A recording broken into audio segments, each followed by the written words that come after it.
TNPSC, group 4 அந்த related RRB எது இருக்கோ எல்லாத்தையுமே எழுதி கொடுக்கும். ஏதாவது ஒன்று நம்ம கை கொடுக்கும்ல, அதனால அதுக்கு ப்ரிப்பேர் பண்ணிட்டு இருக்கேன். எப்படி இது ஒரு இவ்வளவு பிரச்சனைகள், இவ்வளவு வேரியஸ் ஃபீல்ட் எல்லாம் பார்த்துட்டு கவர்மெண்ட் சர்வீஸ் எக்ஸாம் அப்படிங்கிற மொமெண்ட் எங்க இருந்து வந்தது? உண்மையிலே கலாட்டாவோட தன்னம்பிக்கையில தான் மறுபடியும் நான் முயற்சி எடுத்திருக்கேன். நான் ஏன்னா கலாட்டா அந்த அந்த ஒரு பெரிய இஷ்யூல இருந்து, ஐயோ மக்களே தயவு செஞ்சு என்னடா அவன் கலாட்டாக்கு சப்போர்ட் பண்றேன் அப்படின்லாம் நினைக்காதீங்க. ஆத்மார்த்தமா சொல்லக்கூடியது பழனியாண்டவரோட அடிவாரத்துல இருந்து நாங்கள் சொல்றோம். ஆத்மார்த்தமா சொல்லக்கூடிய ஒன்று. அந்த ஒரு தொடர்ந்து பெரிய பெரிய இஷ்யூல வந்து ஃபுல் சப்போர்ட் வந்து கலாட்டா டீம் தான் கொடுத்து அடுத்தடுத்த இதுக்கு கொண்டு போனாங்க. இப்பயும் கூட நான் பெரிய லெவல்ல படிச்சு ஒரு கலெக்டராவோ இல்லை ஒரு தாசில்தாரோ வந்தா ஃபர்ஸ்ட் பெருமைப்படுறது கலாட்டா தான் இருக்கும் அப்படின்றத ஆல்ரெடி சொல்லிட்டு இருக்கிறாங்க. அதுதான் உண்மை.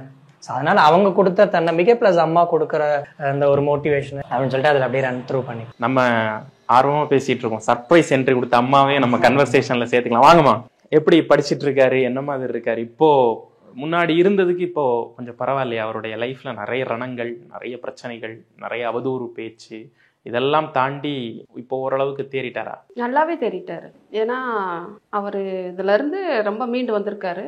ரொம்ப தெளிவாக இருக்காரு. படிச்சுக்கிட்டு இருக்காரு. எக்ஸாமுக்கெலாம் இது பண்ணிக்கிட்டு இருக்காரு, ப்ரிப்பேர் பண்ணிக்கிட்டு இருக்காரு. அதை தாண்டி அவங்க அப்பா விட்டுட்டு போன கலையவும் கொண்டு வர்றதுக்காக முயற்சி பண்ணிக்கிட்டு இருக்காரு. அவங்க அப்பாவோட இன்ஸ்ட்ருமெண்ட்லாம் நிறையா இருந்துச்சு, அதெல்லாம் கலெக்ட் பண்ணி வச்சுருக்கோம். அவருக்கு அந்த 24 ஹவர்ஸும் இந்த ஒரு 5-6 மாதத்தில் இதுதான் அவருக்கு இது படிப்பு, அதுக்கப்புறம் கலை, இது ரெண்டையுமே பார்த்துக்கிட்டு இருக்காரு. தெளிவாக இருக்கார். இவர் அப்படி இருக்கிறதுனால எங்களுக்கும் கொஞ்சம் மன அழுத்தம் எல்லாமே குறைஞ்சிருச்சு. இருந்துச்சு, ஆனால் இதுலேருந்து கஷ்டப்பட்டு தான் நாங்கள் வெளியில் வந்தோம்.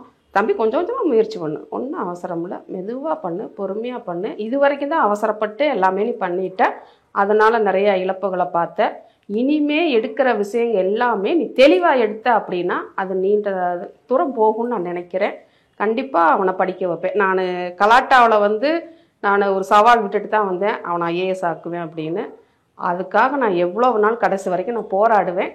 அகோரி கலையரசன் அப்படின்னு சொன்னா கோயம்புத்தூர்ல பேஸ்ல ஒர்க் பண்ணிட்டு இருந்தாரு அப்படிங்கிறது, சொந்த ஒரு தேனிங்கிறது தெரியும். பழனி, எதுக்காக பழனி பழனி சூஸ் பண்ணது காரணம்? என்னாலதான் நான் பழனி வந்தியா? நான் எப்படி பழனி வந்தேன்னா, இவங்க அப்பாவுக்கும் எனக்கும் நடந்த பிரச்சனையில வந்து நான் 2008 இந்த ஊருக்கு நான் வந்துட்டேன். நீங்க தனியா வந்துட்டீங்க? இவங்க 4 அவர் பண்ற பிரச்சனையில அப்ப நான் பிரிஞ்சு 2008 குழந்தைகளோட சின்ன சின்ன பிள்ளைங்களோட நான் இங்க வர்றேன். வந்து அப்புறம் எல்லா வேலைக்கும் போனேன், இடம் வாங்கி வீடு கட்டினேன். அப்புறம் கலைக்கு முன்னாடி தான் 3 பசங்க அப்படின் போது அவங்க எல்லாரையுமே கல்யாணம் பண்ணி வைக்கணும் அப்படின்னு அடுத்தடுத்து பார்த்துக்கிட்டு இருந்தேன். சரி, அவங்களாம் கல்யாணம் பண்ணி வச்சிட்டோம், இவனையாவது நல்லா படிக்க வைப்போம், இவன் அந்த பிள்ளைகளை பொறுப்பாக பார்த்துக்குவேன் நம்ம இல்லாத காலத்துக்குன்னு நினச்சி அதை பண்ணினேன்.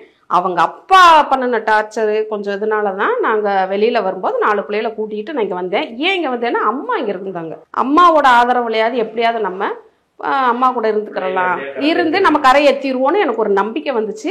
ஆனால் நான் படிப்படியாக முன்னேறி வந்ததுக்கு இடம், வீடு, பிள்ளைங்க, படிப்பு, கல்யாணம், பேரம்பேத்தி, 10 பேரம்பேத்தி எல்லாத்தையும் பார்த்தேன்.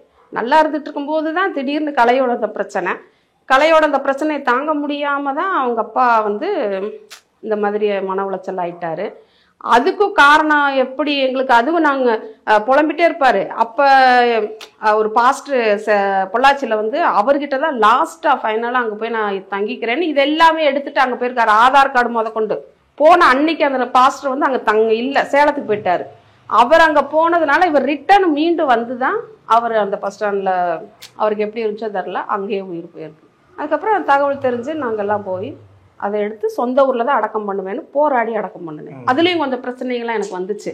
முடியாது, இங்கேயே சைன் பண்ணி விட்டுறலாம், அது அப்படி இப்படியே முடிச்சுக்கலாம் அப்படின்னு. நாங்கள் 4 பிள்ளைய, அவருக்கு பிறந்த பிள்ளைங்க இருக்குது, நான் இருக்கேன், பொண்டாட்டியாக நான் இருக்கிறேன். எங்களால் முடிஞ்சதை அவரை சொந்த ஊரில் தான் அடக்கம் பண்ணுவேன்னு அதை நான் பண்ணிட்டு வந்தேன்.